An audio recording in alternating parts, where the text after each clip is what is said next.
بسم الله الرحمن الرحيم. السلام عليكم ورحمة الله تعالى وبركاته. أعوذ بالله من الشيطان الرجيم. بسم الله الرحمن الرحيم. الحمد لله رب العالمين وأفضل الصلاة وأتم التسليم على المبعوث رحمة للعالمين وعلى آله وصحبه ومن سار على هديه إلى يوم الدين أما بعد. സത്യവിശ്വാസികളെ, അള്ളാഹു നമ്മെ സ്വീകരിക്കട്ടെ. റബ്ബ് നമ്മുടെ പാപങ്ങൾ പുറത്തു തരട്ടെ, രോഗങ്ങൾ അള്ളാഹു ശിഫയാക്കി തരട്ടെ. നമ്മിൽ നിന്നും മരിച്ചുപോയവരുടെ ഖബറിടം അള്ളാഹു സന്തോഷത്തിലാക്കട്ടെ. നമ്മുടെയും കുടുംബത്തിന്റെയും ശിഷ്ട ആയുസ് അള്ളാഹു പൊരുത്തപ്പെട്ട വഴിയിൽ ഇസ്സത്തോടെ സന്തോഷത്തോടെ ആവാൻ അള്ളാഹു നമുക്ക് തൗഫീഖ് ചെയ്യട്ടെ. നമ്മുടെ വിജ്ഞാനത്തിലും നമ്മുടെ പ്രവർത്തനങ്ങളിലും അള്ളാഹുവിന്റെ ബറക്കത്തും പൊരുത്തവും തന്ന് അനുഗ്രഹിക്കട്ടെ. അന്ത്യം നന്നായി കലിമ ഉച്ചരിച്ച് മരിക്കാനുള്ള മഹാഭാഗ്യത്തിൽ അള്ളാഹു നമ്മെ നമ്മുടെ കുടുംബത്തെയും ചേർക്കട്ടെ. ഏതായാലും ഇൻഷാ അല്ലാഹ് എല്ലാവരും മരിക്കാനുള്ളത്. മരിക്കുക എന്നതിൽ അല്ല അത്ഭുതം, കലിമ ചൊല്ലി മരിക്കാൻ കഴിയുക എന്നതാണ് ഏറ്റവും സാഹസികവും അത്ഭുതവും. കലിമ ചൊല്ലി മരിക്കുന്ന മനുഷ്യൻ മരണത്തിന്റെ പെടച്ചലിൽ പോലും ആ വേദനയെ പുഞ്ചിരി കൊണ്ട് സ്വീകരിക്കുന്നു എന്ന അത്ഭുതം ധാരാളം മഹാന്മാരുടെ ജീവിതത്തിൽ നമുക്ക് കാണാൻ കഴിഞ്ഞിട്ടുണ്ട്. എല്ലാരും മരിക്കും. കുല്ലുമൻ അലൈഹാ ഫാൻ വയബ്ഖാ വജ്ഹു റബ്ബിക ദുൽ ജലാലി വൽ ഇക്റാം എന്ന് ഖുർആൻ. അല്ലാഹ് അല്ലാത്ത എല്ലാം മരിക്കാനുള്ളതാണ്. പക്ഷേ മരണം ആഘോഷമാക്കി കടന്നുപോയ ഒരുപാട് മഹാന്മാരുണ്ട്. മരണത്തിന്റെ നേരത്ത് അവർ സന്തോഷം കൊണ്ട് ചിരിച്ചവരുണ്ട്. എങ്ങനെ? ആഖിറത്തിൽ അവർക്ക് കിട്ടുന്ന നേട്ടങ്ങളെ ഓർത്ത് സന്തോഷഭരിതരായി അവർ എമ്പാടും ചിരിച്ചിട്ടുണ്ട്. അള്ളാഹു അത്തരം മഹാന്മാരുടെ ബർക്കത്ത് കൊണ്ട് നമുക്കും നമ്മുടെ അവസാനം അങ്ങനെയാവാനുള്ള ഭാഗ്യത്തിൽ നമ്മെ എത്തിച്ചു തരട്ടെ എന്ന് നമുക്ക് ദുആ ചെയ്യാം. അള്ളാഹുവിന്റെ ഖുർആൻ മരണത്തിന്റെ ആ നേരത്തെ കുറിച്ച്, എങ്ങനെയാ ഒരു മനുഷ്യന് ചിരിക്കാൻ കഴിയാം, ആ നേരത്തിന്റെ തീവ്രമായ അവസ്ഥയെ കുറിച്ച് ഖുർആൻ എത്ര ഇടങ്ങളിൽ പറയുന്നുണ്ട്. ശ്രദ്ധേയമായ ഒന്ന് രണ്ട് ആയത്തുകൾ നമുക്ക് നോക്കാം. أعوذ بالله من الشيطان الرجيم.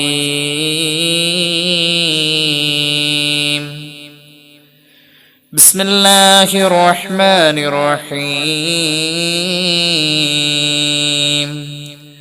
والنازعات غرقا والناشطات نشطا والسابحات سبحا فالسابقات سبقا فالمدبرات أمرا يوم ترجف الراجفة تتبعها الرادفة قلوب يومئذ واجفة أبصارها خاشعة. പരിശുദ്ധ ഖുർആൻ എങ്ങനെയാ മരണത്തിന്റെ അവസ്ഥ? വളരെ ഭീകരമായ അവസ്ഥയാണ് മരണത്തിന്റെ അവസ്ഥ. ഈ അധ്യായത്തിന്റെ പേര് തന്നെ സൂറത്ത് നാസിആത്ത് എന്നാണ്. പിഴുതെടുക്കുന്ന മലക്കുകൾ എന്നാണ് അതിനർത്ഥം. ഊരിയെടുക്കുന്ന മലക്കുകൾ. വന്നാസിആത്തി ഗർഖാ. അല്ലാഹുവിന്റെ ഖുർആൻ പറയുന്നു, നിഷേധികളുടെ ആത്മാവിനെ ശക്തമായി ഊരിയെടുക്കുന്ന മലക്കുകളെ തന്നെയാണ് സത്യം. വന്നാസിതാതി നഷ്താ. മുഅ്മിനീങ്ങളുടെ ആത്മാവിനെ വളരെ മൃദുലമായി എടുക്കുന്ന മലക്കുകളെ തന്നെയാണ് സത്യം. അല്ലാഹു അതിൽ നമ്മെ ഉൾപ്പെടുത്തട്ടെ. നിഷേധികളുടെ ആത്മാവിനെ ശക്തിയോടെ പിഴുതെടുക്കുന്ന മലക്കുകളെ തന്നെയാണ് സത്യം. സത്യവിശ്വാസിയുടെ ആത്മാവിനെ മൃദുലമായി ഊരിയെടുക്കുന്ന മലക്കുകളെ തന്നെയാണ് സത്യം. അള്ളാഹുവിന്റെ കൽപ്പന വരുമ്പോൾ ആകാശത്തിൽ നിന്നും അവരിങ്ങനെ ഇറങ്ങി വരാണ്. ഖുർആൻ പറയുന്നു, വസ്സാബിഹാത്തി സബ്ഹാ. ആകാശത്തിലൂടെ ഭൂമിയിലേക്ക് നീന്തി തുടിച്ചു വരുന്ന മലക്കുകൾ അവരെ തന്നെയാണ് സത്യം. ഫസ്സാബിഖാത്തി സബ്ഖാ. മൂമിനിന്റെ റൂഹ് ഊരിയെടുത്തു കഴിഞ്ഞാൽ ആ റൂഹുമായി സ്വർഗത്തിലേക്ക് ധൃതി വെക്കുന്ന മലക്കുകളെ തന്നെയാണ് സത്യം. ഫൽമുദബ്ബിറാത്തി അംറാ. മരണത്തിന്റെ തീവ്രമായ അവസ്ഥയെ കുറിച്ചാണ് ഖുർആൻ ഈ പറഞ്ഞത്. പിഴുതെടുക്ക, ഊരിയെടുക്ക. അത് മൃദുലമായും കഠിനമായും ഊരിയെടുക്കുന്നു, പിഴുതെടുക്കുന്നു. ഈ രണ്ടവസ്ഥയിൽ ഇവിടെ മരണങ്ങൾ സംഭവിക്കുന്നുണ്ടെന്ന് പറയുമ്പോ അള്ളാഹു ഇഷ്ടപ്പെട്ടവർ മരിക്കുന്ന രൂപത്തിൽ മരിക്കാൻ നമ്മൾ അതിലേക്ക് ശ്രമിക്കണം, പ്രാർത്ഥിക്കണം. അള്ളാഹു തൗഫീഖ് ചെയ്യട്ടെ.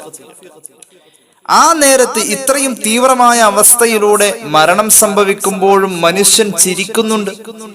അങ്ങനെ ധാരാളം അത്ഭുതങ്ങൾ കാണാം. ഒരുപാട് മഹാന്മാർ ചിരിക്കുന്നു. എത്ര തീവ്രമായ അവസ്ഥ!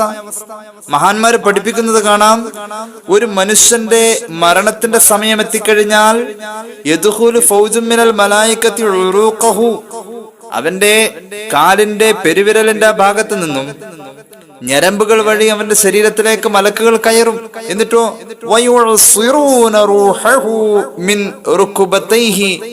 തോർത്ത് നനഞ്ഞാൽ അതിൽ നിന്നും വെള്ളം പിഴിഞ്ഞെടുക്കുന്ന പോലെ, ഒരു തുണിയിൽ നിന്നും വെള്ളം പിഴിഞ്ഞെടുക്കുന്ന പോലെ ഈ മനുഷ്യന്റെ ശരീരത്തിലെ ആത്മാവിനെ മലക്കുകൾ ഇങ്ങനെ പിഴുതെടുക്കും. ഒന്നാമത്തെ സംഘം മലക്കുകൾ കയറുന്നു. അവർ മുട്ടുകാല് വരെ റൂഹിനെ ഇങ്ങനെ പിഴുതെടുക്കും. എന്നിട്ട് അവനെ ഇറങ്ങും. എന്നിട്ട് രണ്ടാമത്തെ സംഘം മലക്ക് അവന്റെ മുട്ട് മുതൽ കങ്ങ് കയറും. പിന്നെ അവര് പിഴുതെടുക്കും റൂഹിനെ പൊക്കിള് വരെ. പിന്നെ മൂന്നാമത്തെ സംഘം വയറിൽ നിന്ന് അങ്ങോട്ട് കയറാണ്, നെഞ്ചു വരെ. അപ്പൊ ഈ പൊക്കിളിന്റെ ആ ഭാഗം എത്തുന്ന ആ സന്ദർഭത്തിലെ റൂഹ് പിടുത്തത്തിലാണ് മലമൂത്ര വിസർജനം സംഭവിച്ചു പോകുന്നത്. പൊക്കിള് മുതൽക്ക് മൂന്നാമത്തെ സംഘം നെഞ്ചുവരെ. നെഞ്ചിലെത്തി കഴിഞ്ഞാൽ പിന്നെ പോകുന്നു തൊണ്ടക്കുഴിയിലേക്കാണ്. ആ സമയത്ത് ഹുൽഖൂമിലെത്തുമ്പോൾ, തൊണ്ടക്കുഴിയിലെത്തുമ്പോൾ പരിശുദ്ധ ഖുർആൻ പറയുന്നു, ഫലൗലാ ഇദാ ബലഗത്തിൽ ഹുൽഖൂം വഅൻതും ഹീനഇദിൻ തൻദുറൂൻ وَنَحْنُ أَقْرَبُ إِلَيْهِ مِنكُمْ وَلَكِنْ لَا تُبْصِرُونَ. തൊണ്ടക്കുഴിയിലേക്ക് റൂഹെത്തുമ്പോൾ നിങ്ങൾ അവിടെ ഉണ്ടാവും. ആ മനുഷ്യൻ അനുഭവിക്കുന്ന വെപ്രാളവും പ്രയാസവും കണ്ടുകൊണ്ട് നിൽക്കുന്ന നിങ്ങളെക്കാൾ കൂടുതൽ എനിക്കറിയാമെന്ന് അള്ളാഹു പറയാണ്. ആ നേരത്തെ ആ മനുഷ്യന്റെ വെപ്രാളം ആര് കണ്ടാലും എത്ര മനസ്സിലാക്കിയാലും കണ്ടതിലും മനസ്സിലാക്കിയതിലും അപ്പുറമാണ്. അത്ര തീവ്രമായ ഞെരിപിരി കൊള്ളുന്ന ഒരു നേരമാണ് ആ മരണനേരം. അള്ളാഹുവിന്റെ ഖുർആൻ പറയുന്നുണ്ട്, അങ്ങനെ തൊണ്ടക്കുഴിയിൽ എത്തിക്കഴിഞ്ഞാൽ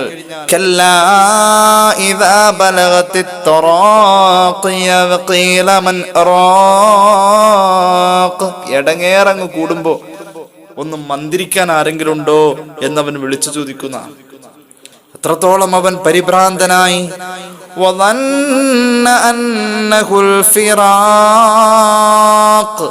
താൻ ഈ ലോകത്തോട് വിട പറയുമെന്നത് അവൻ ഉറപ്പിച്ചു കഴിഞ്ഞു. ഇവിടെ എത്തിയപ്പോഴാ ഉറപ്പിച്ചത്. അവിടുന്ന് താഴേന്ന് പിടിച്ചു വന്നപ്പോഴൊന്നും ഉറപ്പായിണ്ടായില്ല. ഇവിടെ എത്തിയപ്പോ ഉറപ്പിച്ചു, എന്തായാലും ഇത്തവണ മരിക്കുമെന്ന് ഉറപ്പായി. രണ്ട് കാലിനോട് കെട്ടിപ്പിണയുന്ന വേദനയുടെ ശമനത്തിന് വേണ്ടിയിട്ട്, ഒരു ആശ്വാസത്തിന് വേണ്ടി കാലിനോട് കെട്ടിപ്പിണയുന്ന നേരമാണത്. ഇലാ റബ്ബിക യൗമഇദിനിൽ മസാഖ്, കൊണ്ടുപോകപ്പെടുന്നത് അല്ലാഹുവിലേക്ക്. അല്ലാഹു നമ്മോട് കരുണ ചെയ്യട്ടെ. മരണത്തിന്റെ ഈ തീവ്രമായ നിമിഷം ചിലർ ചിരിക്കും,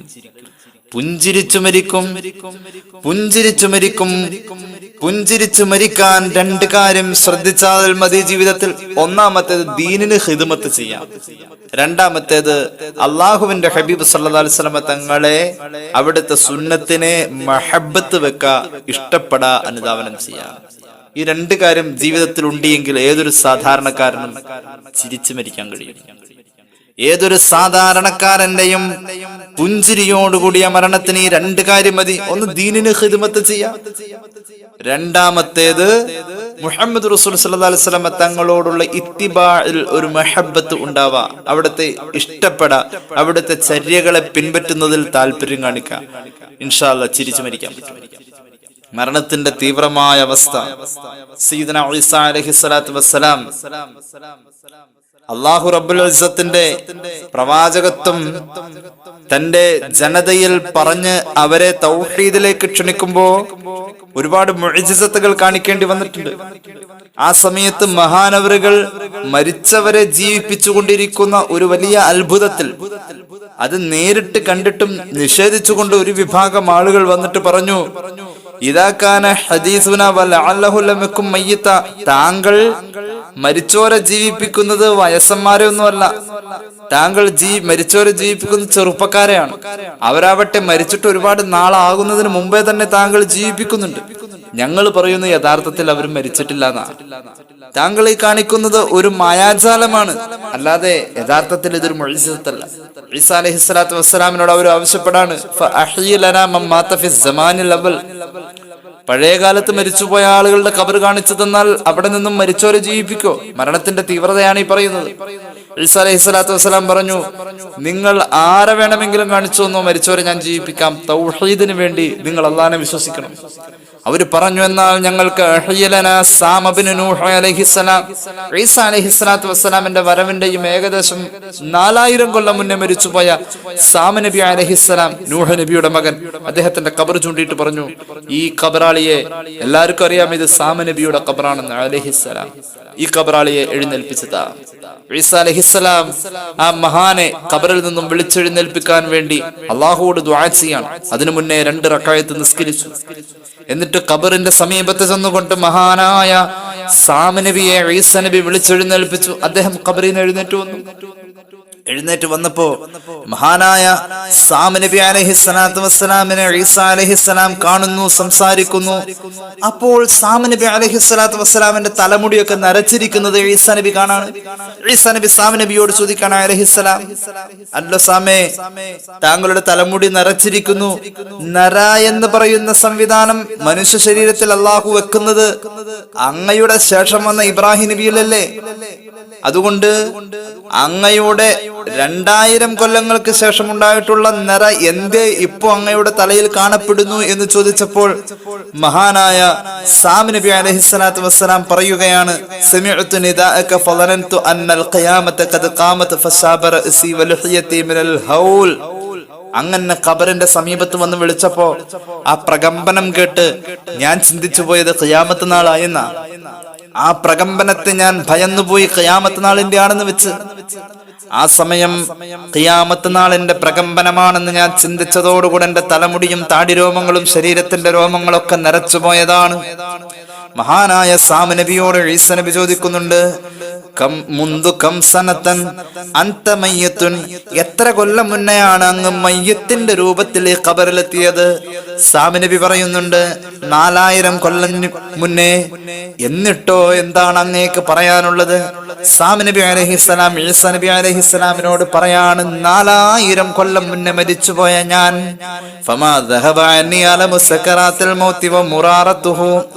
മരണത്തിന്റെ കൈപ്പേറിയ അനുഭവമോ മരണത്തിന്റെ ആ പ്രയാസങ്ങളോ എന്റെ ശരീരത്തിൽ നിന്നും ഇപ്പോഴും അത് വിട്ടുമാറിയിട്ടില്ല ഈസാ നബിയെ. അത്രത്തോളം തീവ്രമായ ഒരു അനുഭവമാണ് ഓരോ ശരീരത്തിനും മരണം. ആ അനുഭവത്തിൽ ഇങ്ങനെ ഇരിക്കുമ്പോഴും മനുഷ്യൻ ചിരിക്കും. ചിരിച്ചു മരിച്ച എത്ര ആളുകളെ നമ്മൾ കണ്ടിട്ടുണ്ട്. അങ്ങനെ എങ്ങനെ ചിരിക്കാൻ കഴിയും? 2 കാര്യങ്ങൾ ജീവിതത്തിൽ ശ്രദ്ധിച്ചാൽ മരണനേരത്ത് ചിരിക്കാൻ കഴിയും. ഒന്നാമത്തേത് അള്ളാഹുവിന്റെ ദീനിന് ഖിദ്മത്ത് ചെയ്യാ. ചെറുതാണെങ്കിൽ ചെറുത്, വലുതാണെങ്കിൽ വലുത്, കഴിയുന്ന പോലെ റബ്ബിന്റെ ദീനിന് ഖിദ്മത്ത് ചെയ്യാ. അള്ളാഹുവിനെ സഹായിക്കലാണ് ദീനിന് ഖിദ്മത്ത്. യാ അയ്യുഹല്ലദീന ആമനൂ ഇൻ തൻസുറുല്ലാഹ യൻസുറുകും വയുസബ്ബിത് അഖ്ദാമകും. അള്ളാഹുവിന്റെ ദീനിനെ നിങ്ങൾ സഹായിച്ചാൽ അള്ളാഹു നിങ്ങളെ സഹായിക്കുമെന്ന് ഖുർആൻ. അവസാന സമയത്ത് അള്ളാഹു നിങ്ങളെ സഹായിക്കും. വയുസബ്ബിത് അഖ്ദാമകും, അവസാന നേരത്ത് നിങ്ങളുടെ കാലിടറാതെ അള്ളാഹു നിങ്ങളെ പിടിച്ചു നിർത്തുമെന്ന് ഖുർആൻ. അള്ളാഹു നമുക്ക് തൗഫീഖ് ചെയ്യട്ടെ. വിശ്രമം നമുക്ക് വേണ്ട. അള്ളാഹുവിന്റെ ഖിദ്മത്ത്, ദീനിന്റെ ഖിദ്മത്തിലായിട്ട് നമുക്ക് ജീവിക്കണം. അള്ളാഹു നമുക്ക് തൗഫീഖ് ചെയ്യട്ടെ. നമ്മുടെ മഹാന്മാരായ പൂർവികരൊക്കെ അങ്ങനെയാണ് ജീവിച്ചത്. മറ്റുള്ളവരുടെ നന്മക്ക് വേണ്ടിയിട്ട് ജീവിച്ചു.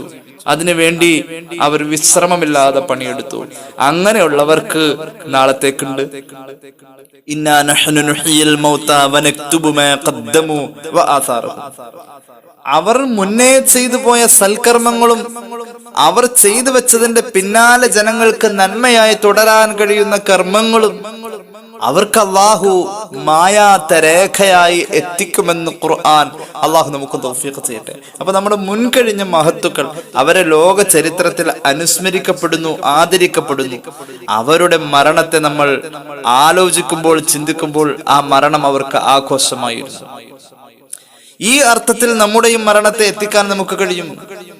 അള്ളാഹുവിന്റെ ഹബീബ് സല്ലല്ലാഹു അലൈഹി വസല്ലമ തങ്ങളുടെ പ്രിയ സ്വഹാബി അബൂബക്കർ സിദ്ദീഖ് റളിയല്ലാഹു അൻഹുവിന്റെ മരണം എങ്ങനെയായിരുന്നു?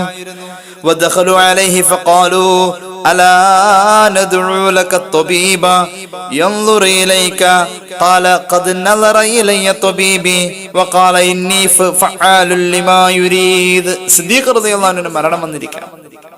മരണാസന്നനായ സിദ്ദീഖ് റളിയല്ലാഹുവിന്റെ അടുക്കലേക്ക് സ്വഹാബികൾ കടന്നു ചെന്നു. എന്നിട്ട് പറഞ്ഞു, അങ്ങേക്ക് വേണ്ടിയിട്ട് നല്ലൊരു ഡോക്ടറെ വിളിക്കട്ടെ. ആ ഡോക്ടർ വന്ന് യൻദുറിയിലേക്ക് അങ്ങയെ സൂക്ഷിച്ച് പരിശോധിക്കും, അങ്ങയുടെ പ്രയാസങ്ങളൊക്കെ നോക്കും. നല്ലൊരു ഡോക്ടറെ വിളിക്കട്ടെ. മരണം ഉറപ്പായി, എന്നാലും ആശ്വസിപ്പിക്കാൻ വേണ്ടിയിട്ട് പറയാണ് ജനങ്ങൾ. മഹാനവറുകൾ പറഞ്ഞു, ഖദ് നദറ ഇലയ്യ തബീബി, എന്റെ ഡോക്ടർ എന്നെ നോക്കിയിട്ടുണ്ട്, എന്റെ ഡോക്ടർ എന്നെ നോക്കിയിട്ടുണ്ട്. ആ ഡോക്ടർ എന്നോട് ഒരു കാര്യവും പറഞ്ഞിട്ടുണ്ട്, ഇന്നി ഫഅാലു ലിമാ യുരീദ്, ഞാൻ ഉദ്ദേശിച്ചതൊക്കെ ചെയ്യും, ഞാൻ ഉദ്ദേശിച്ചതേ ഇവിടെ ചെയ്യലുള്ളൂ, വേറെ ആർക്കും ഒന്നും ചെയ്യാൻ കഴിയില്ല. ആ ഡോക്ടർ എന്നോട് അങ്ങനെ പറഞ്ഞിട്ടുണ്ടെന്ന് സയ്യിദുനാ സിദ്ദീഖ് റളിയല്ലാഹു അൻഹു മരണത്തെ ഭയന്നില്ല, മരണം ആഘോഷമായിരുന്നു. ചില ചരിത്ര ഗ്രന്ഥങ്ങളിലും മഹാനവറുകളുടെ മനാഖിബ് പറയുന്ന സീറുകളിലും ഒക്കെ നമുക്ക് കാണാൻ കഴിയും, മുഹമ്മദ് റസൂൽ സല്ലല്ലാഹു അലൈഹി വസല്ലം തങ്ങളുടെ അടുക്കിലേക്ക് പോകാൻ വേണ്ടി ധൃതി വെച്ചിരുന്നു എന്ന്. മഹാനവറുകൾ എപ്പോഴും പറയുമായിരുന്നു, മരിക്കുന്നതിന് എനിക്ക് ഭയമില്ല, ഈ രാത്രി കൂടി ഒന്ന് കഴിഞ്ഞിരുന്നുവെങ്കിൽ എന്റെ നബിയുടെ അടുക്കൽ സല്ലല്ലാഹു അലൈഹി വസല്ലം എനിക്ക് എത്താമായിരുന്നു എന്ന് പറയുമായിരുന്നു എന്ന് ചില ചരിത്ര ഉദ്ധരണികളിൽ നമുക്ക് കാണാൻ കഴിയും. ആയിഷ റളിയല്ലാഹു അൻഹയെ വിളിച്ചിട്ട് പറയരുത്, മോളെ ഈ രാത്രി കൂടി ഒന്ന് കഴിഞ്ഞു കിട്ടിയാൽ ഉപ്പാക്ക് അള്ളാന്റെ ഹബീബ് സല്ലല്ലാഹു അലൈഹി വസല്ലം തങ്ങളുടെ അടുക്കിലേക്ക് പോവായിരുന്നല്ലോ. മരണത്തെ ആഘോഷമാക്കാണ്, മരണത്തെ കുറിച്ച് സന്തോഷിക്കുകയാണ്. മഹാന്മാർ അങ്ങനെയായിരുന്നു. മഹാനായ ഇമാം അബൂ ഹനീഫത്തുൽ കൂഫി റഹ്മത്തുള്ളാഹി അലൈഹി മരിച്ചത് എങ്ങനെയാണ്, വഫാത്തായത് എങ്ങനെയാണ്? റളിയല്ലാഹു അൻഹു സുജൂദിൽ കിടന്ന് വഫാത്തായി. ഇമാം ശാഫിഈ റളിയല്ലാഹു അൻഹുവിന്റെ വഫാത്ത് റജബ് 29-നാണ്, വെള്ളിയാഴ്ച രാവിൽ. മഹാനായ ഇമാം ശാഫിഈ റളിയല്ലാഹു അൻഹു ഇശാ നിസ്കാരത്തിന് ശേഷം റജബ് 29-ന് വഫാത്താവാ. ഒരുപാട് പേരങ്ങനെ. ഇമാം അഹ്മദ് ബിൻ ഹംബൽ റളിയല്ലാഹു അൻഹു റബീഉൽ അവ്വൽ 12 വെള്ളിയാഴ്ച ളുഹാ നിസ്കരിച്ച ശേഷമാണ് മഹാനവറുകൾ വഫാത്താകുന്നത്. മരണത്തിന്റെ നേരത്ത് മരണം ആഘോഷമാവാം, അവർക്ക് സന്തോഷാണ്.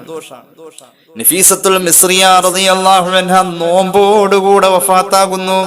അതും ഖുർആൻ ഓതിക്കൊണ്ട് സൂറത്തുൽ അൻആം ഓതിക്കൊണ്ടിരിക്കുമ്പോ ഇങ്ങനെ അങ്ങ് നോക്കിക്കഴിഞ്ഞാൽ മഹാനായ ശംസുൽ ഉലമാ നവ്വറല്ലാഹു മർഖദ എങ്ങനെയാ വഫാത്തായത്? മഹാനവറുകൾ സുബഹി ബാങ്കിന് മറുപടി കൊടുത്തു. നമ്മൾ കഴിഞ്ഞ ദിവസം പറഞ്ഞു, സൂറത്ത് യാസീൻ കൂടെ നിന്നവർ ഓതി, ചുറ്റും കൂടിയവർ ഓതി, അവരുടെ കൂടെ യാസീനും ഓതി. സുബഹി ബാങ്ക്, യാസീൻ അങ്ങ് തീരെ സുബഹി ബാങ്ക് വിളിക്കാം. ബാങ്കിന് ഉത്തരവും കൊടുത്തു. ബാങ്കിന്റെ അവസാനത്തെ വചനത്തിന്റെ മറുപടി തന്റെ ജീവിതത്തിന്റെ അവസാനത്തെ വചനമായി ശൈഖുനാ ശംസുൽ ഉലമാ. ഒരുപാട് മഹാന്മാർ അങ്ങനെയാ ജീവിച്ചതും മരിച്ചതും. അള്ളാഹു നമുക്ക് തൗഫീഖ് ചെയ്യട്ടെ. അപ്പോൾ മരണത്തിന്റെ തീവ്രമായ സമയത്ത് പോലും മഹാന്മാര് ചിരിച്ചും അതുപോലെ തന്നെ അവർ കലിമ ചൊല്ലിയും ഒക്കെ മരിക്കുന്ന അത്ഭുതങ്ങൾ നമ്മൾ കാണാം. എങ്ങനെയാ ആ വേദനയുടെ സമയത്ത് വളരെ താല്പര്യപൂർവ്വം അതുപോലെ തന്നെ വളരെ ആരോഗ്യപരമായും കലിമയെ സ്ഫുടമായി ഉച്ചരിച്ചുകൊണ്ടും ചിരിച്ചുകൊണ്ടും അവർക്ക് മരിക്കാൻ കഴിയാ, അതൊരു അത്ഭുത. മഹാനായ അല്ലാമ ഇഖ്ബാൽ നവ്വറല്ലാഹു മർഖദ വഖദ്ദസല്ലാഹു സിറഹുൽ അസീസ് എന്ന ലോകം കണ്ട ഏറ്റവും വലിയ ദേശസ്നേഹിയും അതുപോലെ തന്നെ ഭാഷാസ്നേഹിയും അതുപോലെ തന്നെ പ്രവാചക സ്നേഹിയുമായ മഹാനവറുകൾ, ആ മഹാന്റെ പിതാവിന്റെ മരണം തന്നെ ലോക ചരിത്രത്തിൽ ചർച്ചയാണ്. അല്ലാമ ഇഖ്ബാൽ നവ്വറല്ലാഹു മർഖദ, ആ മഹാനുഭാവന്റെ പ്രിയപ്പെട്ട പിതാവ് മരിച്ചു കിടന്ന ശേഷം ചിരിക്കുമായിരുന്നു, പുഞ്ചിരിക്കും. മഹാനായ ശൈഖ് നൂർ മുഹമ്മദ് നവ്വറല്ലാഹു മർഖദ, ഇഖ്ബാലിന്റെ വാപ്പ നവ്വറല്ലാഹു മർഖദ, ശൈഖ് നൂർ മുഹമ്മദ് നവ്വറല്ലാഹു മർഖദ മഹാനവറുകൾ മരിച്ചിട്ട് കിടന്ന് ചിരിച്ച മനുഷ്യനാണ്. ഇഖ്ബാലിന് സംശയമായി. അല്ലാമ ഇഖ്ബാല് വാപ്പാടെ മൂക്കിന്റെ താഴെ ഇങ്ങനെ കൈവച്ചു നോക്കി. വാപ്പാക്ക് ശ്വാസമുണ്ടോ? ശ്വാസമില്ല, പക്ഷെ മയ്യത്ത് ചിരിക്ക. മഹാനായ നൂർ മുഹമ്മദ് ആരാണ്? ശൈഖ് നൂർ മുഹമ്മദാന ഇഖ്ബാൽ എന്ന് പറയുന്ന ഒരു മഹാനായ പ്രവാചക സ്നേഹിയെ ലോകത്തിന് കൊടുക്കുമ്പോ ഈ വാപ്പ ആരായിരുന്നു? ചില്ലറക്കാരനല്ല. ഈ മഹാൻ എങ്ങനെയാ ജീവിച്ചത്? ഏതാനും തലമുറകൾക്ക് മുമ്പ് ദീൻ സ്വീകരിച്ച കാശ്മീരി ബ്രാഹ്മണ കുടുംബത്തിന്റെ അംഗമായിരുന്നു മഹാനായ നൂർ മുഹമ്മദ്. ഇക്ബാലിന്റെ കുടുംബ പരമ്പര പാരമ്പര്യ മുസ്ലിങ്ങളൊന്നുമല്ല. കാശ്മീരിൽ നിന്നും ഒരു ബ്രാഹ്മണ കുടുംബം ഇസ്ലാമിൽ വന്ന ആ തലമുറയിലാണ് മഹാനായ ഇക്ബാൽ ഉള്ളത്.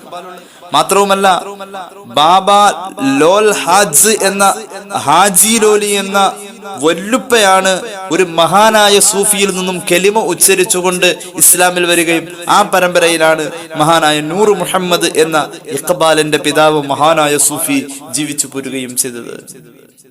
മഹാനായ ഇഖ്ബാലിന്റെ വാപ്പ ഷെയ്ഖ് നൂർ മുഹമ്മദ് വലിയ സൂഫിയും ബുദ്ധിമാനും അതുപോലെ തന്നെ വലിയ അഭിമാനിയുമായിരുന്നു.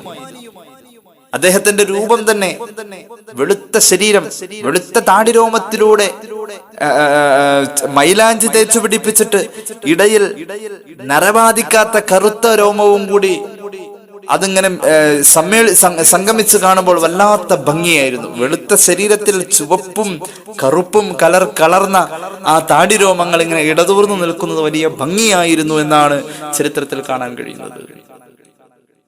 ഭൗതിക വിദ്യാഭ്യാസം കുറവായിരുന്നു. മഹാനവറുകൾക്ക് എഴുത്തും വായനയും കൃത്യമായി അറിയില്ലായിരുന്നു. ഇഖ്ബാലിന്റെ വാപ്പയുടെ യോഗ്യതയാണ് ഈ പറയുന്നത്. പക്ഷേ ഖാദിരിയ ത്വരീഖത്തിന്റെ ശൈഖായിരുന്നു, മരിച്ച ശേഷം ചിരിച്ച മഹാൻ. മാത്രവുമല്ല, ഈ മഹാനുഭാവൻ കയ്യിൽ എപ്പോഴും ഇങ്ങനെ ചിത്രത്തുന്നൽ നടത്തിക്കൊണ്ടിരിക്കുന്ന ഒരു സ്വഭാവം. വെറുതെ ഇരിക്കില്ല, ചിത്രത്തുന്നൽ, ഇങ്ങനെ ചിത്രങ്ങൾ തുന്നും കൈകൊണ്ട്. നല്ല ടൈലറായിരുന്നു, നല്ല തയ്യലുകാരനായിരുന്നു. മഹാനവറുകൾ എപ്പോഴും ഇങ്ങനെ അധ്വാനിച്ചുകൊണ്ടിരിക്കും. ഈ അധ്വാനം പലരുടെയും ശ്രദ്ധ ആകർഷിച്ചിട്ടുണ്ട്. മഹാനായ ഇഖ്ബാലിന്റെ വാപ്പാക്കൊരിക്കൽ ഒരു ഉദ്യോഗസ്ഥൻ ഒരു തയ്യൽ മിഷൻ സംഭാവനയായി കൊടുത്തു, സന്തോഷിപ്പിച്ചു. ഇഖ്ബാൽ അത് സ്വീകരിച്ചു. ഇഖ്ബാലിന്റെ പിതാവ് അത് സ്വീകരിച്ചു. ഇഖ്ബാലിന്റെ പിതാവിന് തയ്യൽ മിഷൻ ഒരു ഉദ്യോഗസ്ഥൻ, ആ നാട്ടിലൊരു ഉദ്യോഗസ്ഥൻ കൊടുത്തു. മഹാനവറുകൾ ഇത് സ്വീകരിച്ചു. വലിയ സൂഫിയാണ്, എല്ലാവരും പാരിതോഷികങ്ങളൊക്കെ കൊടുക്കും. ഹറാമും ഹലാലും കൃത്യമായി തിരിച്ചറിഞ്ഞ് അതിന്റെ വകഭേദം കൃത്യമായി അന്വേഷിച്ചുകൊണ്ടാണ് അത് ഉപയോഗിക്കുകയുള്ളൂ. മഹാനായ ഇഖ്ബാലിന്റെ പിതാവ് ഷെയ്ഖ് നൂർ മുഹമ്മദ് എന്ന് പറയുന്ന ഈ മഹാനെ ജനങ്ങൾ ബാബ എന്നും അതുപോലെ തന്നെ മിയാൻജി എന്നുമൊക്കെ വളരെ ബഹുമാനത്തോടുകൂടെ വിളിക്കുന്ന ആ മഹാനെ കാണാനും പാരിതോഷികങ്ങൾ കൊടുക്കാനും ദുആ ചെയ്യിപ്പിക്കാനും ഒക്കെ ധാരാളം ആളുകൾ വരുമായിരുന്നു. ഇഖ്ബാലിന്റെ വാപ്പയെ കാണാം. കൂട്ടത്തിൽ ഒരു ഉദ്യോഗസ്ഥൻ വന്നു. അദ്ദേഹം കൊടുത്തത്, ഈ മഹാൻ എപ്പോഴും തയ്യൽ പണിയെടുക്കുന്നത് കൊണ്ട് ഒരു തയ്യൽ മിഷൻ കൊടുത്തു. പക്ഷേ ആ മിഷൻ കൊണ്ട് തയ്ച്ചുണ്ടാക്കിയതിന്റെ പൈസ ഇഖ്ബാലിന്റെ ഉമ്മ മഹദിയായ ഇമാം ബീവി റളിയല്ലാഹു അൻഹ മാറ്റിവെച്ചു. കുറെ കാലങ്ങൾ കഴിഞ്ഞപ്പോ ഈ മനുഷ്യൻ, ഈ ഉദ്യോഗസ്ഥൻ, ഈ തയ്യൽ മിഷൻ സമ്മാനമായി കൊടുത്ത ഉദ്യോഗസ്ഥൻ ഹറാമായ രീതിയിലാണ് ഇത് സമ്പാദിച്ചെന്നത് ബോധ്യം വന്നപ്പോ അതിലൂടെ തയ്ച്ചുണ്ടാക്കിയത് മുഴുവൻ അയാൾക്ക് കൊണ്ടേ കൊടുത്തു, ആ മിഷനും കൊണ്ടേ കൊടുത്തു എന്നാ. അത്രത്തോളം സൂക്ഷ്മതയിൽ മഹാനായ ഇഖ്ബാലിന്റെ വാപ്പ ജീവിച്ചു. നല്ലോണം ദീനിന് ഖിദ്മത്ത് ചെയ്തു. മുഹമ്മദ് റസൂൽ സല്ലല്ലാഹു അലൈഹി വസല്ലം തങ്ങളെ ഇത്തിബാ ചെയ്യുന്നതിൽ വലിയ താല്പര്യക്കാരനായിരുന്നു.